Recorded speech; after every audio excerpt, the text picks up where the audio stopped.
I actually think we're totally primed for Andor Season 3. There's baby Andor in the wind. Suck my nuts, Ewoks rule. Probably one of the more, satisfying character exits of all time. Kleya MVP, right? That's what I'm saying, bro. Oh my god. Greetings, Palaxians. Today on the bounty board, we've got the series finale of Andor and what's next for its survivors. So kick up that warp drive and let's punch it. Welcome back to the Guardians of the Palaxy podcast, everybody. My name's MT, and I'm here with three of my wonderful, amazing pals, Tommy, Whitney, and Brett. What's going on, gang? Yo, yo!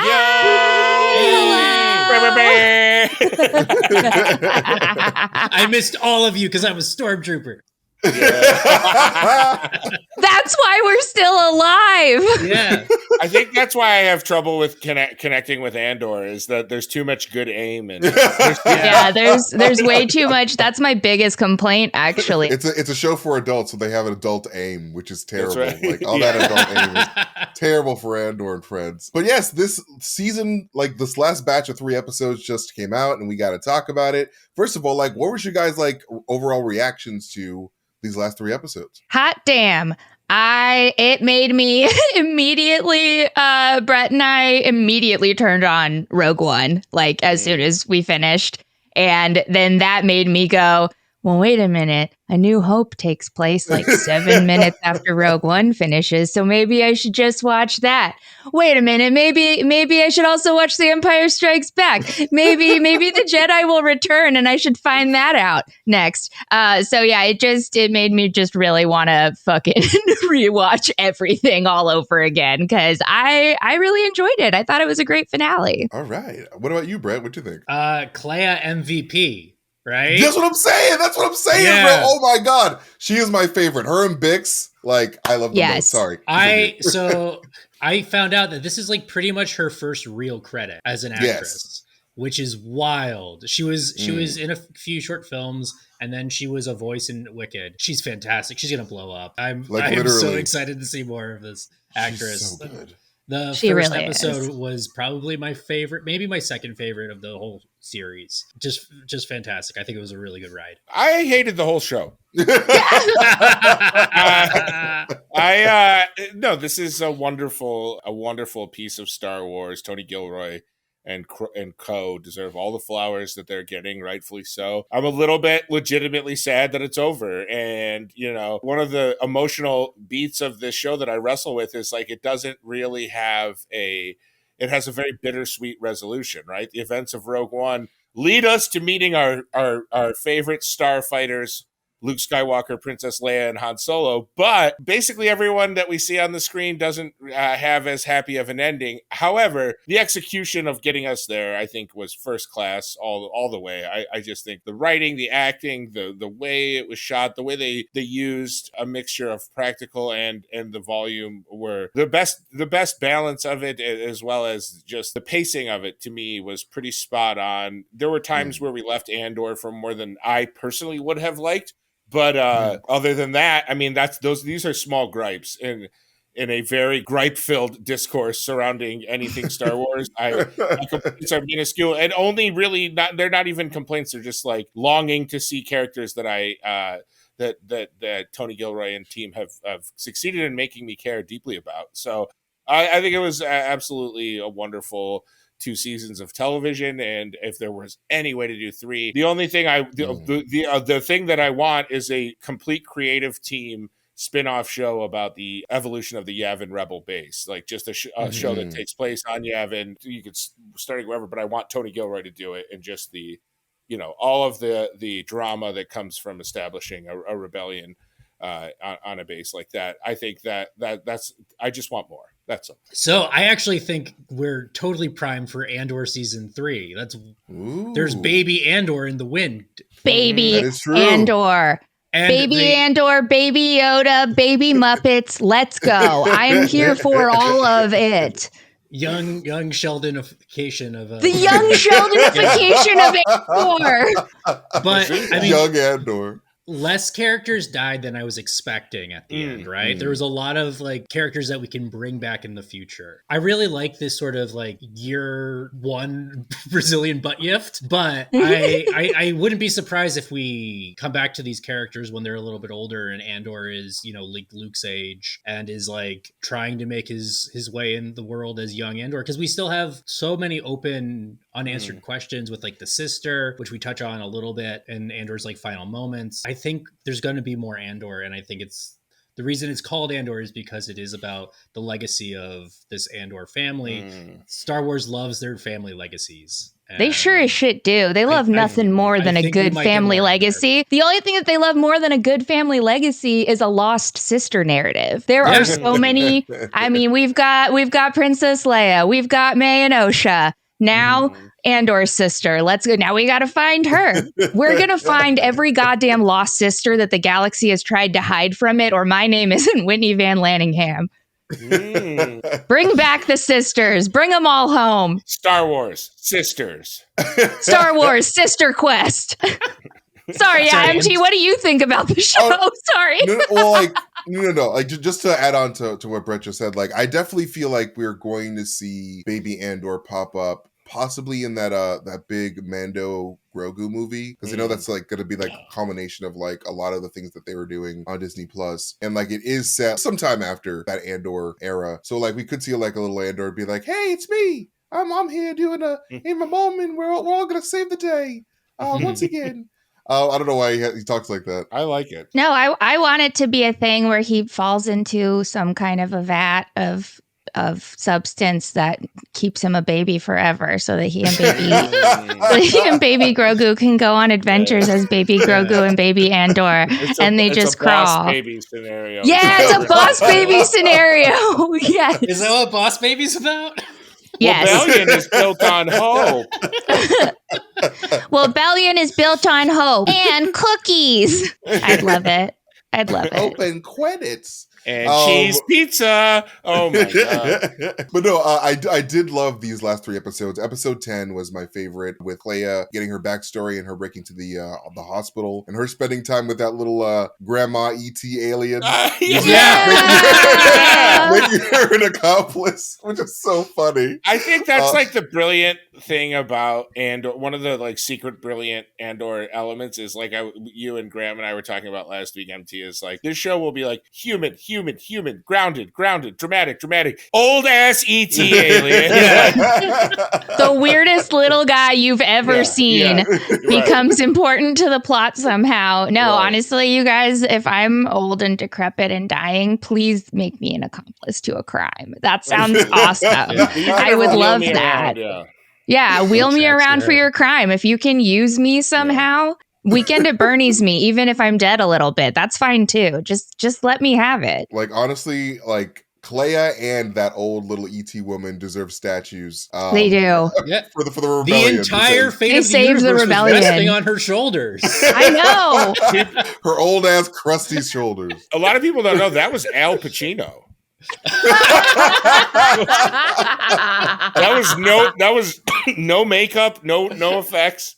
No, that was just what he looks Al like. Pacino. But yeah, no, these last 3 episodes were fantastic. Literally a slam dunk ending. Like, what's super special about these last 3 episodes is that like it was more about saving Kleya. Like it was like that was like the whole arc. It wasn't like, hey, we got to save the world. It's like, we got to save this one person. I found that super special because like it doesn't really matter whether it's like a planet or like a galaxy or whatever. It's like as long as we can give hope to one person, the rebellion is worth it, like the whole effort is worth it. And so having Kleya graduate from being like this sort of like, supporting character for Luthen to being like a full-fledged character in her own right, and like her having so much value that like these last 3 episodes were essentially dedicated to saving her. I think that's super special. And like, I hope that Kleya gets more Playa in the future, because I think she is. I want old Clea with young Andor. Old Clea, baby Andor. Let's go. Cranky aunt. And it was brilliant in the sense that like you do kind of wonder, like, as the show wraps up, we know where the titular character ends up, right? Like we know that he's going to form this team and the events of Rogue One are going to play out. But what I didn't expect was like, it's all going to focus at the end on rescuing Luthen's like business partner. Like it's all gonna center around and I'm gonna be like enamored or like, you know, enraptured with it. Like, and oh my God, is she it. gonna die? How is she gonna, like, there were like 3 different times where you're like, how the hell is she gonna get out of this alive? And then they do have a very good I guess Deus Ex Machina in K2SO. That is like it's so nice to see him back. It's so nice. I love him. It is. It's just like, hey, can my murder robot just come and clean house for a bit? He was so clutch in those last 3 episodes, man. Like, I was wondering how they're going to use him because I was like, he's stuck as like on the plane. Like, why are you stuck on the plane? Nah, he left the plane and he completely just saved their asses. So, like, yes, he did. I just loved when he was like, "I've cleared a pathway." And it was like, "Yeah, buddy, you did. You cleared a pathway." Do you want to call it that? Addition to the pantheon of sniveling little jerks in Star Wars getting very unassuming deaths. The guy who was Lonnie's confidant and coworker who took over for Dedra Miro.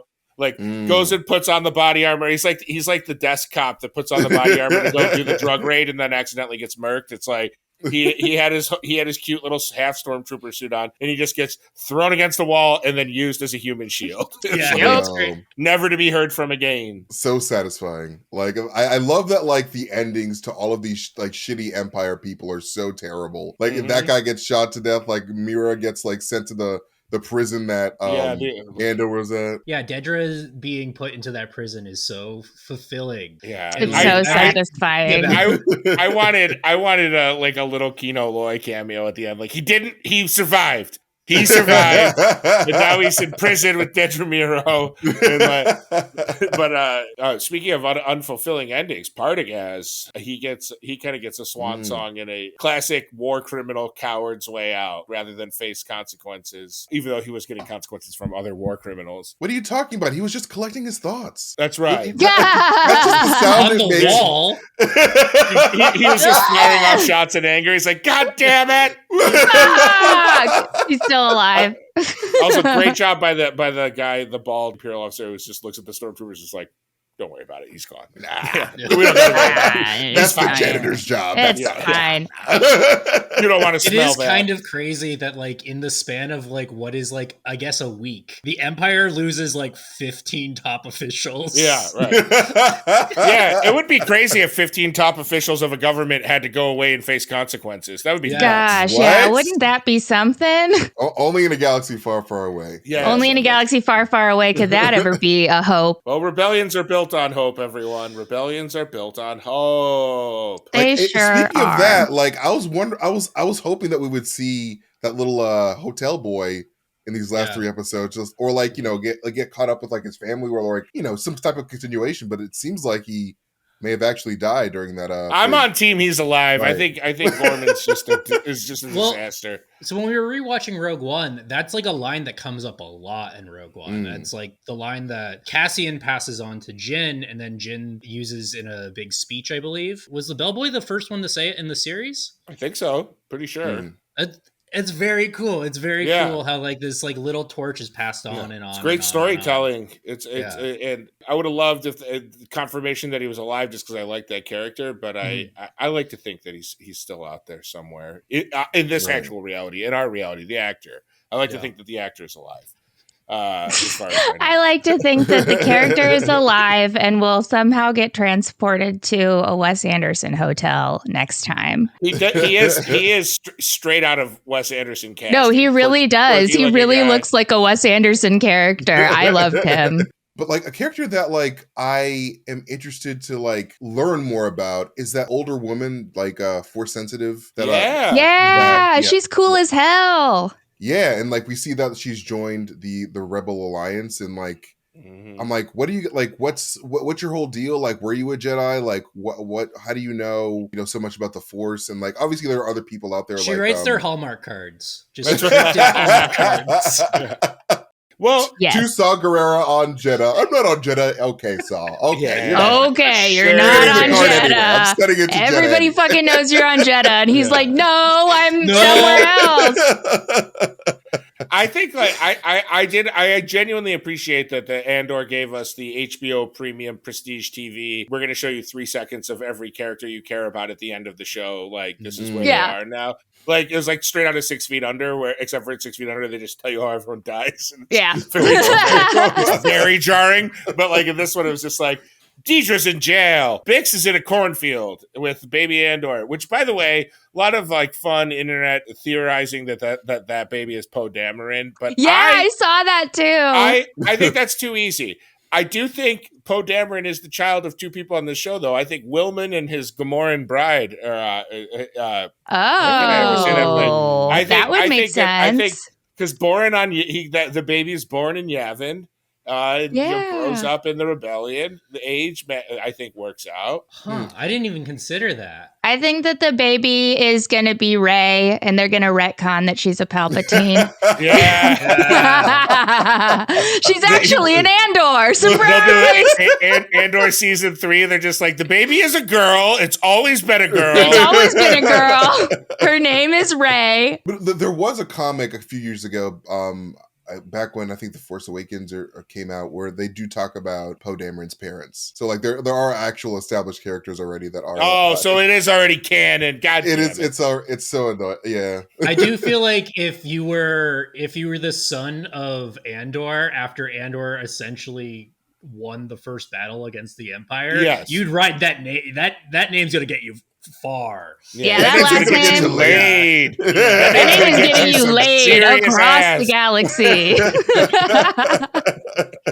I feel that's a lot like the huge legacy to sort of live up to, and like I would love to see, how that kid grows up, and like if he feels the pressure to become a rebel and to join the Rebel Alliance or to fight with the Resistance or whatever, like. Or if he just wants to be a normal person, because like that's sort of like what. Yeah, what if he grows up to just be a piece of shit with a podcast? Like a pro-Empire podcast. It's like, welcome back to Andorable. I'm your host. Cassian Andor Jr. Can we talk about the fact that the rebellion continues to try to get us to spend money galactically that we simply don't have? We need to tariff these other nations and worlds and galaxies. I can't believe baby Andor has a brain worm. That's ruining his father's legacy. Oh, man. Ruining the legacy. What if his voice gets messed up by some ribo? Yeah. I harvested the bantha for its boiled sweet meat. I also part of me is like, is Tony Gilroy from the school of Christopher Nolan filmmaking, where he just gave us a bunch of little gifts at the end of Andor and is just going to be like, all right, I'm off to go do whatever the fuck I want now. Bye. There's Robin for you. Hey, guess what? Joseph Gordon-Levitt's Robin. You happy? You guys good?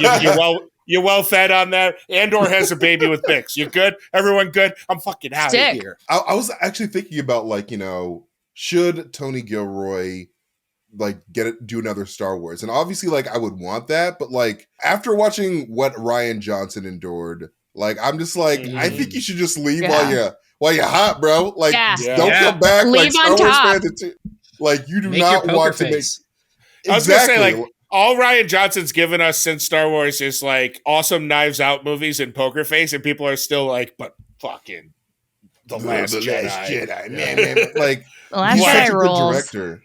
It is. And like, I love Rian Johnson. Sorry, I'll get flack not sorry. for this, but it is the only good Star Wars movie. I get a lot of flack for that, but it's the only. Empire is also really good. Empire is also really good. What the fuck are you trying to tell me that Return of the Jedi is a bad film? Go fuck yourself. Leave. It's a bad You're film. sleeping on the couch tonight, buddy. I'm not divorcing you, but you're solo Attack you're of the a couch Clones. boy. It's a good Star Wars story. Suck my nuts, Ewoks rule. That's true. Suck my nuts, Ewoks rule. Clip that out for the opening intro, please. I hate to edit from within the show, but put that on a I mug, can use the put word it on a nuts in the sticker. intro, but yeah. I definitely feel like Tony Gilroy, he did his thing, and like, I feel like he should be the example that other showrunners and like, you know, filmmakers take from and learn from and like, you know, grow. And like, because like we can't have one person that makes all the bangers, you know. I feel like he's supposed to be like, hey, this is how you do it, and I'm gonna go off and make other bangers outside of Star Wars. Hopefully they join Marvel. Come on, join Marvel. I'm totally down. No I'll take it. I do want to do a little post-mortem on Luthen. Luthen Riel, a great Star Wars character. Not the most creative in renaming himself. He just turned his last name backwards because his last name was Lear. If you put the closed captions on, his last name in the flashback scenes they're like, Sergeant Lear! Sergeant Lear!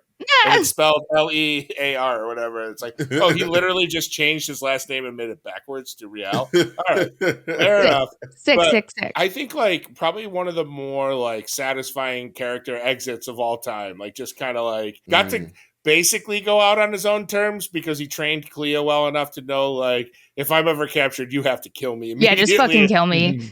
And like tied up as many loose ends as he could, never compromised, never left Coruscant. He's got to stay there his whole entire last years of his life, which is what he wanted to do, where he felt he could do the best for the rebellion. Still wildly misunderstood within his own ranks, like basically hated by the entire Yavin Council. Like, I don't know if those other 3 people that were missing from the quorum were going to come in and defend him, but it seemed like beyond Mon Mothma, everyone else was kind of just like, this guy sucked, right? This guy fucking sucks. Yeah. And it's very interesting because, when he died, Brett and I were both like, we have complicated feelings because, like, yeah, we're sad. We're really sad that he died. And, like, but he was also such a dickbag sometimes. Like, there were so many times that he was such a dickbag, but he was doing it for the rebellion and in the name of the rebellion. Everybody in that cause has sacrificed so much, but I don't know if anyone has sacrificed as much as Luthen has for the cause. And I think that, like, in order to believe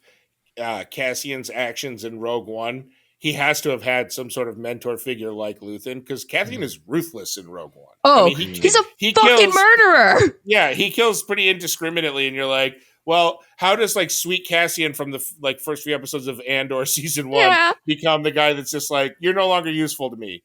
Yeah, bye. Like, I think, like, you know, he has to have a mentor like Luthen, and I think it does make a lot of sense. And in the end, even though they had wild differences, and Cassian basically goes to bat for the information that Luthen and Kleya share with him, and is like, you know, kind of fighting Luthen's cause for him beyond the grave for Luthen's from Luthen's perspective. So I thought it was a satisfying wrap up of that character. Sometimes I wondered if I just love Stellan Skarsgård. And like, that's why I'm like, I do love him. That's why I'm rooting for Luthen. I mean, the fact that Stellan Skarsgård had the balls to sing in Mamma Mia despite no real singing abilities implanted him in my heart forever. I'm like, this dude did fucking Mamma Mia and sang his little heart out. Like, yeah. What a boss. Was he Papa Pia? I've never seen Mamma Mia, but is Papa he Papa Pia? Here I go again. Papa. Cassian, don't you understand? I was Papa Pia. I'm only ordering you to do these things because I was Papa Pia. My one son is very good looking. My other son is not good looking. And my youngest son is somewhere in the middle, depending on how they do his hair and makeup. I do think that his final scene with Dedra is such a great scene too. There's that cat and mouse between both of them where they both know what's happening, but they're both playing the scene very straight. And it's just when she finally pulls out that flux capacitor or whatever the fuck it is, and he's just like, "Okay, you got me." The buildup of the tension for that scene is excellent, absolutely stellar. Yeah, like you could tell, like even before Dedra showed up, that like something was gonna go down. Like as soon as the doorbell rang, it's like, this is gonna be a really bad visit. I just thought it was going to be the Noid from the Domino's commercials. Yeah! I was like, oh, man. That'd be helpful for him, though. He needs to trash all his evidence. Yeah, True. that Noid would have fucked up that shop real well. But, like, you know, obviously, like, you know, Tony Gilroy was like, I don't need any cameos. Like, you know, the show's good on its own. But, like, if Emperor Palpatine walked into that bitch and was like, look at all these, like, all these old stuff that I could add to my collection, I would have freaked out. If it was These Palpatine items himself. are almost as old as me. I must have them. I went to kindergarten with some of these items. Oh, you're having trouble carbon dating that one? Let me see it. Yeah, it's authentic. It just spits out dust. The dust from my spit is roughly the same age as the dust on this. I think one thing I always admired about Luthen was his appreciation of fine art. And Whitney, we have a sponsor today who I consider a fine artist that you are going to talk about. Oh, I consider her the finest artist in all of the world, and that would be Paintment. You know her, you love her, we all know her and love her. She is the beautiful, beautiful princess angel, sweetheart, demon that I love. She's responsible for all of the cool merch designs that you guys have seen. She has drawn so many fucking cool things for us that I cannot possibly even name them all. We love you, Paintment! And now I'm going to tell you about an extra special game that she designed. Ooh. Oh, shoot. Want to add a little chaos to your next hangout? Then you gotta check out the Chaos Project, a card game RPG designed by our very own Paintment. Not only is this game fun and fast-paced to play, it's also completely free. All you need to play is a 6-sided die, a standard deck of cards, and the game manual created by the Chaos Project team. This role-playing game's storyline can be taken anywhere your imagination can go, filled with fantastical twists and turns and boss battles for your characters to survive. Will you fight through a zombie apocalypse, get got at a spooky summer camp, explore a haunted mansion, face a dastardly alien invasion? Yes, yes, yes, and hell yes. The Chaos Project was actually created for school by Ariana Cruz, Vanessa Delgado, Mary Frances Cheeseman, and of course the wickedly talented Paintment. Go check out their new game at the link in bio, download it for free, and share it with your pals. Whitney, that sounds incredible, Paintment. You've done it again. Paintment also designed the show poster for my upcoming show, June 28th at the Carlson. I'll tell you more about that. Thank you to Paintment. Everything you do turns to gold, unlike the Empire, which everything they were touching was turning to shit. Absolutely it was. We had rapid downsizing among the corporate ranks. The C-suite of the ISB was really diminishing. Just decimated. They were just people were losing jobs left and right. I'll tell you what, Palpatine's economy, it's so bad. It's not great. Palpatine is a great guy, maybe one of the worst guys, but a great guy. One of the worst guys. You know what? He called me up and he said, the fat shots aren't working. And I said, you're right, they're not. They're not working at all, Palpatine. I mean, Jedis can only have 2 lightsabers at Christmas. Only 2. They used to have 30. They don't need 30. Beautiful baby girls only get 2 lightsabers. They only get 2. Anything more is Grievous. And scene. I want to go back to Luthen for a second. I want to talk about him raising Clea because that episode in general, once again, I said is my favorite episode, but I also really like that they took their first strike against Naboo, and that is where Emperor Palpatine's from. That is where Anakin had Padme's funeral. It is the perfect first shot for the rebellion. Yeah, it's true. And it's also where Jar Jar's from, which is the most important part. Yeah, it's also Jar Jar's hometown. Why didn't we get Jar Jar in this? God. I don't know. He should have at least been like walking by in the background of that restaurant that they were in, like, Risa, think we'll have some soup or whatever. You know, like he could have at least little cameo. Nothing, Tony. Not even a little cameo. I just Jar Jar wanting soup and being his contribution after the total Ahmed Best redemption that we've got in what was it, the last season of was it Mandalorian that he was in he was in Mandalorian, right? Or was he in Acolyte? No, Mandalorian. Yeah, so we redeemed the actor who was tormented by fans to a really despicable level, and then we bring back Jar Jar Binks and have him request soup. I'm sorry. First of all, I thought he would look funny eating soup. Not a criticism. No need to apologize. I'm just saying, you know who's crazy enough to do it? Fucking E.T. loving Tony Gilroy. Okay? Absolutely. If they can bring an old, sickly E.T. into the mix, why not bring Jar Jar back? I believe it can happen. Bro. Coming soon, only to Baby Andor. Yo, I would have loved, and I feel like everyone else would have loved, if the final shot with Bix had a little half human, half Gungan baby, and Jar Jar just came out of nowhere. It's like, Andor's not even the father. Andor's not the father. And the baby ignites 3 lightsabers. They go, just 2. Just two, not three. Three successes. Only two there must be. I do kind of love the idea of stepdad Jar Jar, though. Yeah. He's not the birth dad. He's the dad who stepped up. He's the father who stepped up. Oh my God. You said not my real dad, Jar Jar. It's like Grogu's just like, this is too dramatic for me. I gotta get out of here. I gotta get the fuck out of this whiny young Jedi again. But yeah, man, like I freaking love this show so much. I'm so sad that it's over. I feel like the doing prequels to prequels is just the way to go. Let's just like make a prequel to Andor, then make a prequel to that show, then prequel on prequel. Just keep going back. Why not? I think, like, almost practically, when you can have material that ties in a timeline that is like touches up against the original trilogy, you're playing with the most solid material.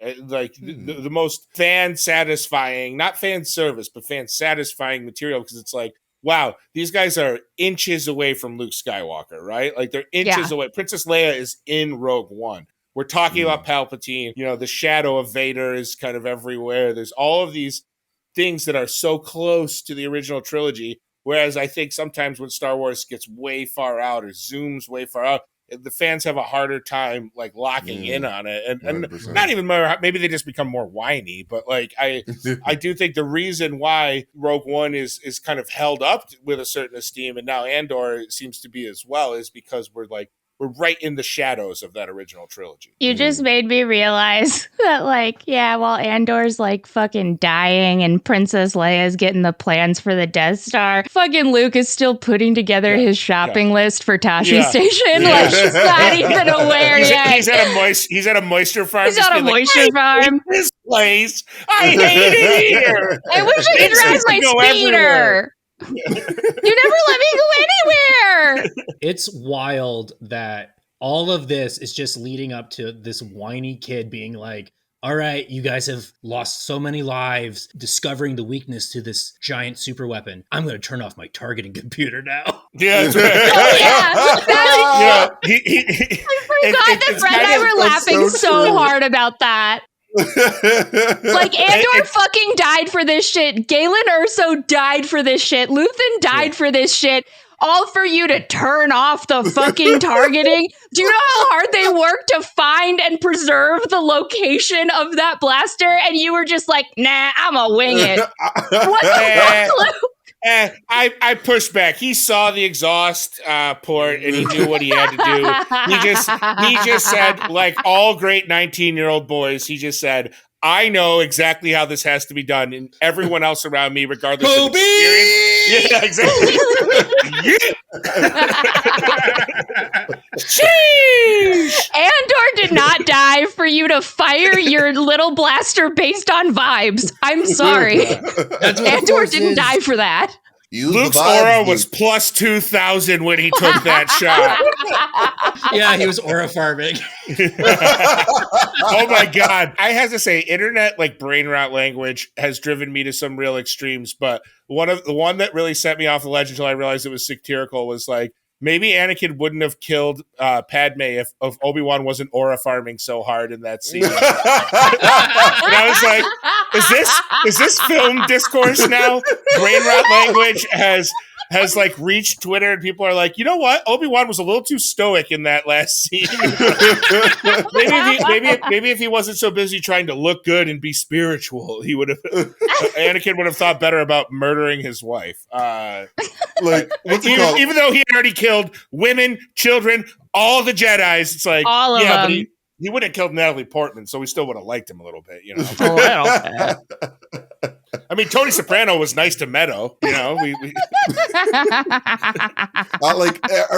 I feel like during that moment when like Obi-Wan was standing there with his hand on his hips, in my eyes, I was like, that's a dad. Like, he's in dad mode. Yeah, like, he's in Papa. Son, I can't believe you did all this. You're getting a timeout. He's watching his son airball free throws at like a wild basketball game. He's like, God, I should step out there and help him with his form, but he's just going to have to fuck up on his own.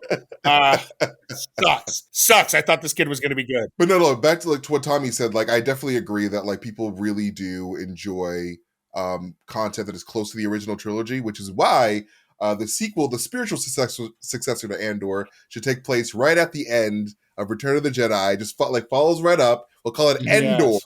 It'll be about Wicket. Andor!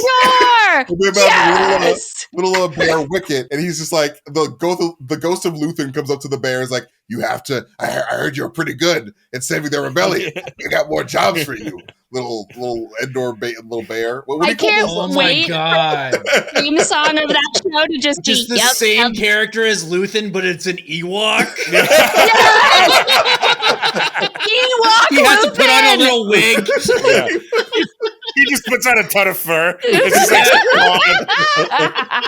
puts his rings on his giant chubby Ewok fingers. Yes, that's exactly who we need for the Resistance. But yeah, do you guys have any final thoughts for this amazing show? I think what's great about this show is Star Wars for so long was focused on the legacy of the Skywalker family, right? And I'm joking about the legacy of Andor.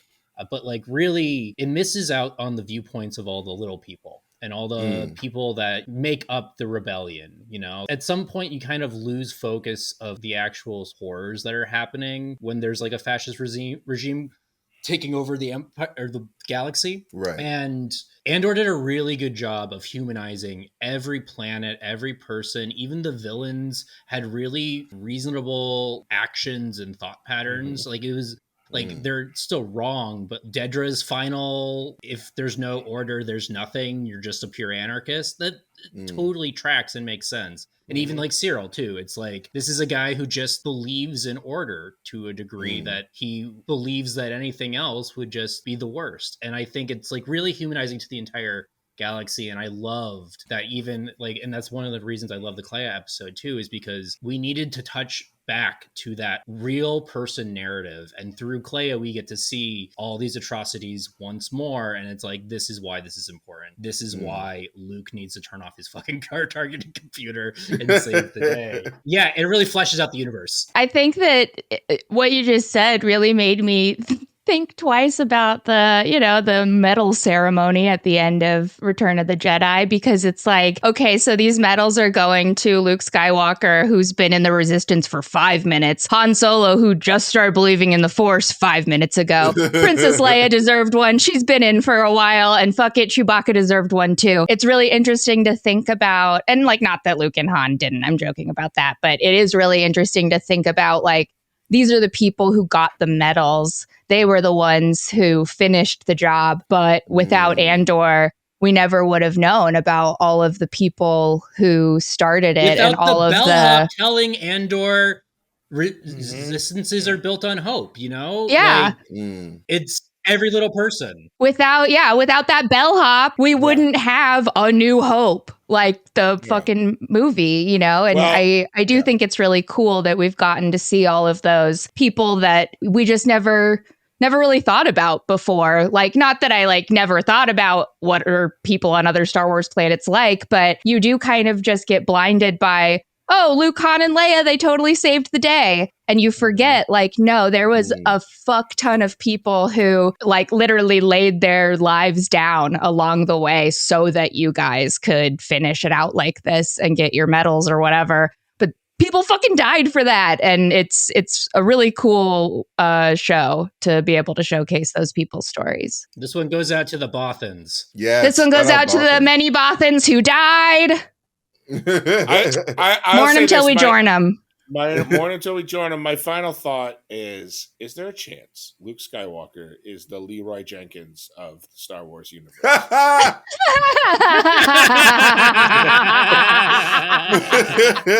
Luke, I mean, essentially. Do not take off your targeting device, Luke. Come up, let's do this, Luke Skywalker. You should have did with that. You should have did with that, that crazy dude from what's it called? Independence Day dude. He's let's just fly this right into the fucking heart of the Death Star. I'm flying my plane. Hello, boys. I'm back. Just blows Randy Quaid, one of the great scholars of our time. But yes, this has been an amazing time to discuss, the show with you guys. Thank you guys so much for talking with me about this show. And all of you out there, watching. Thank you guys so much for chilling with us and hanging out with you. We love all you pals out there. If you guys want to subscribe to our Patreon, that is the link to do that is in the description box below. We would love to have you guys on the Patreon team, because like every subscription counts, because like it really does help us like bring this content to you guys, and we love doing that. It's like one of our favorite things to do in this world. Best part of the week, baby. Yes, we love you guys so much. Stay safe, stay kind to each other, and we'll see you guys next time. Bye. Bye.